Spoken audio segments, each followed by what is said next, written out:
معاہدہ مکہ، کیا اس کی اہمیت ہے اور کیا ان تینوں ممالک کو مزید اس کو ایکسپینڈ کرنا چاہیے اور ممالک کو شمولیت کی دعوت دینی چاہیے، یا کنسنٹریٹ کرنا چاہیے کہ آپس میں یوں شانہ بشانہ کھڑے ہوں مضبوطی کے ساتھ؟ جی ایک تو میں یہ کہوں گا کہ آپ نے اچھا تجزیہ کیا ہے، اور جو سیاسی رابطے ان تین ممالک میں یا دوسرے اسٹریٹجک رابطے ہیں ان کو بھی آپ نے اجاگر کیا ہے، اور بتایا کہ کس طریقے سے ایک یہ فطری رشتہ ہے، اور جو تاریخی رشتے موجود تھے ان کے ارتقاء کے طور پر یہ ڈیفنس پیکٹ وجود میں آیا ہے۔ تو اب جو ہے یہ مرحلہ یہ ہے کہ چونکہ یہ ایک قسم کا تاریخ ساز اور تاریخی فیصلہ ہے، تو پہلے تو اس پیکٹ کو، اس میکینزم یا اس نیٹ ورک کو مضبوط کریں، کیونکہ اس میں بھی جو ہے مستحکم کرنے کی ضرورت ہوتی ہے کہ یہ ویسے تو کاغذ کے اوپر لکھا گیا کہ کس طریقے سے جو دفاعی پروڈکشن میں یا انٹیلیجنس شیئرنگ میں یا اس کے علاوہ پروکیورمنٹ میں، یا پھر یہ کہ کس طریقے سے مشترکہ جنگی مشقیں ہو سکتی ہیں، یا جو ہے ٹریننگ ہو سکتی ہے، تربیت ہو سکتی ہے فوجی، تاکہ ہم دفاع کر سکیں۔ اس کا بار بار نام آیا کلیکٹیو ڈیٹرنس، جس کا مطلب ہے کہ اجتماعی مدافعت، یعنی حملہ نہیں بلکہ اپنے آپ کو بچانا ہے۔ تو اس لیے اسے پہلے جو ہے ایک سالڈ شکل دینے کی ضرورت ہے، اور اس کے لیے جو ہے ایک کمیٹی بنائی جا رہی ہے، جو منسٹریل کمیٹی بنائی جا رہی ہے، لیکن اس سے زیادہ بڑھ کے آگے اس کے جو ایک دوسرے کے ساتھ جو رشتے جڑیں گے وہ ہے ٹیکنالوجی کے، ڈیفنس ٹیکنالوجی خاص طور سے، اور اس کے بعد معیشت would under pin this whole project. جو آپ کا دوسرا سوال ہے کہ کیا اسے اسی طریقے سے اس نیوکلیس کو مضبوط کرنا چاہیے، یا کہ آگے بڑھ کے جو ہے کوئی اور دوسرے ممالک جن کی دلچسپی ہے، مثال کے طور پر مصر کا نام لیا جا رہا ہے، یا کویت کا، یا قطر نے اپنے خواہش کا اظہار کیا ہے، اس کے بارے میں بھی کیا سارائی ہو رہی ہے۔ تو پہلے یہ نیوکلیس، جیسا کہ میں نے کہا، یہ مضبوط ہو جائے، اور اس کے بعد دیکھا جائے، یہ خود مشاورت کریں کہ باقیوں کو اس میں شامل کیا جائے یا نہ شامل کیا جائے۔ ویسے یہ ہے کہ پہلی مرتبہ جو ہے نا، یعنی یہ مطالبہ بڑے عرصے سے ہو رہا تھا اسلامی تعاون تنظیم میں، عرب لیگ میں، کہ مسلمانوں کے لیے بھی کوئی ایک دفاعی نظام ہونا چاہیے۔ آپ نے یہ بھی تجویز دی ہے کہ چین کے ساتھ ان کے ڈیفنس پروڈکشن کا معاہدہ ہونا چاہیے۔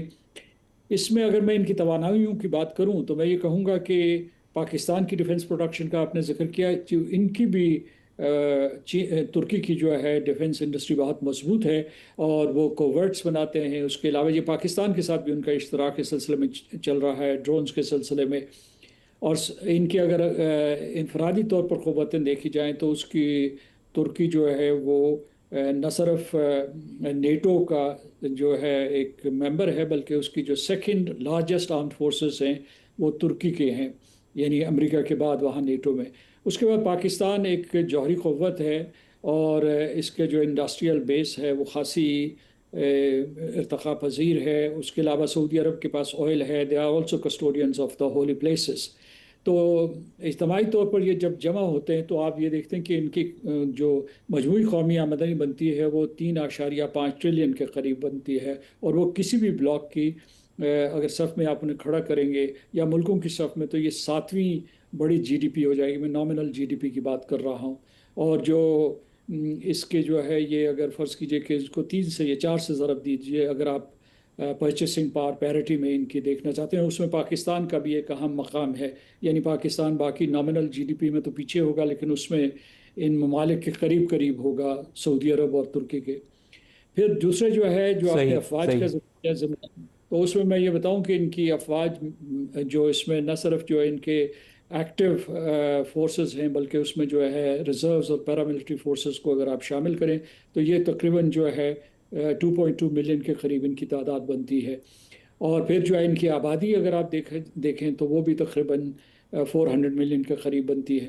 تو یہ جو اعداد و شمار ہیں، یہ جو انڈیکیٹرز ہیں، یہ اسے ایک اہم ترین تو میں کہوں گا ایک بہت ہی اہم ایک بلاک بناتے ہیں، اور میرا خیال ہے کہ اس طریقے سے مضبوط بلاک بناتے ہیں اس کو۔ سردار مسعود صاحب، یہ جو ڈیفنس پروڈکشن والا معاملہ ہے، اس پہ میں آپ سے بھی چاہوں گا، کیونکہ اب میزائلوں کی دوڑ آپ دیکھیں تو پیٹریوٹ میزائل تھا، وہ ڈیوڈ سلنگ تھی، اور پتہ نہیں وہ 3 ٹیئر ان کے پاس ہے، آئرن ڈوم ہے اسرائیل کے پاس۔ لیکن وہ جو سپر سونک میزائلز ہیں، وہ ہائپر سونک میزائل جن کی سپیڈ زیادہ ہے، کوئی 6 7 8 ماک کی سپیڈ سے وہ جو چلتے ہیں، ان کو مار گرانا ابھی تک آسان نہیں ہے یہ تمام سسٹم کے باوجود.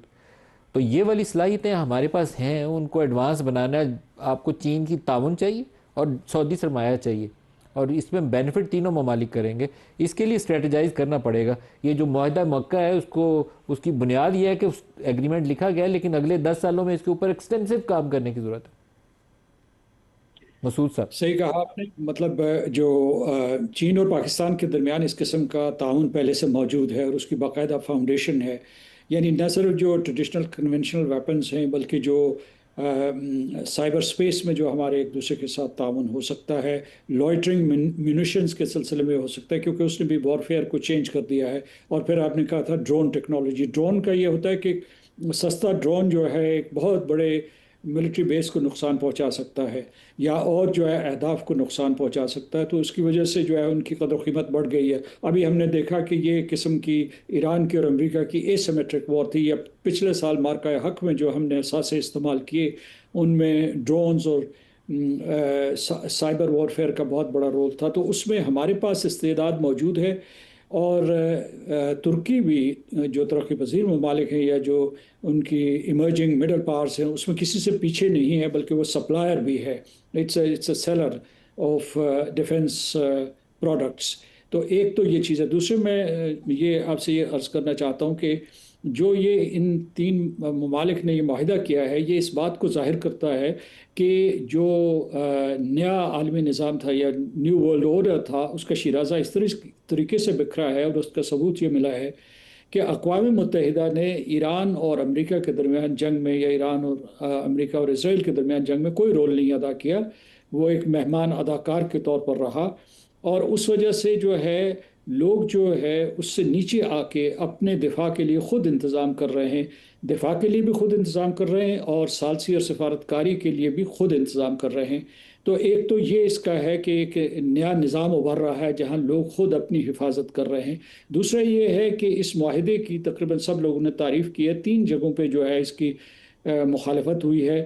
ایک جگہ پہ دبے دبے الفاظ میں اور 2 جگہ پہ کھل کے. ایک تو ہندوستان میں اس کی مخالفت ہوئی ہے اور دوسرے جو ہے جو اسرائیل میں جو اداریے لکھے گئے ہیں حکومت کی طرف سے جو اداریے لکھوائے گئے ہیں اس میں یہ کہا گیا ہے کہ یہ ابراہیم اکارڈز کی راہ میں بہت بڑا بیریئر ہوگا, کیونکہ وہ جس طریقے سے اسے امریکہ کے پیکس امریکانو جو اس نظام میں لانا چاہتے تھے یا مڈل ایسٹ کے لیے جو اسرائیل کا ویژن تھا اسے نافذ کرنا چاہتے تھے اور سعودی عرب کو بھی نیوٹرلائز کرنا چاہتے تھے, کہ اس کے امکانات کم ہو گئے. لہٰذا انہوں نے کہا کہ امریکہ اور اسرائیل دونوں جو آپ سعودی عرب کو کنفرنٹ کریں گے کہ کس طریقے سے وہ ان 2 ممالک کے ساتھ, جن میں سے بالخصوص ایک کے ساتھ جو ہے اسرائیل کے سفارتی تعلقات نہیں ہیں اور ترکی جو ہے اسرائیل کو جو ہے ایک بہت بڑا اینمی یا ایڈورسری سمجھتا ہے, تو ان کے ساتھ اگر سعودی عرب مل گیا ہے تو پھر جو ہے اس علاقے کی ڈائنامکس کیا ہوں گے.